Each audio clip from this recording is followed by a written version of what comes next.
Hi, ako si Ella. Ngayong araw, magpunta tayo sa downtown Vancouver.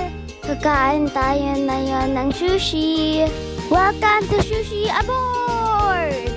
Open sila ng Tuesday to Sunday. Ang daming kong pumilian dito. Ang sasarap! Sarap! Favorite ni mami ko, Japanese restaurant. May iba-ibang klaseng silang sushi, tempura, yakisoba, at iba-iba pa. Pili na lang tayo, Enzo. Sakto, may game sila. Galingan natin. Ay, kaso natalo. Sabi ni mami, hindi lahat makuha mo. Minsan panalo, minsan talo. O tara, kain na tayo. Kain po. Dito mag-serve yung pagkain mo. I train. Ang galing, no? Nag-iisa lang to sa Vancouver. Last year pa pala to. Nahin ko nang na-voice over. Sorry naman po. Ito palang restaurant.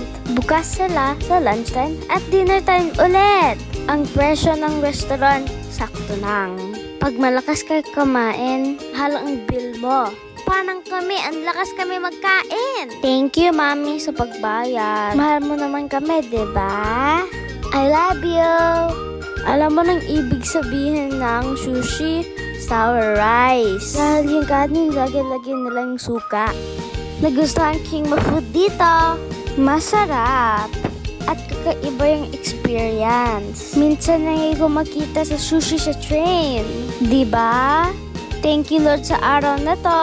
Lagi mo kami i-bless at ibang tao. Sa uulitin. Bye! Bye!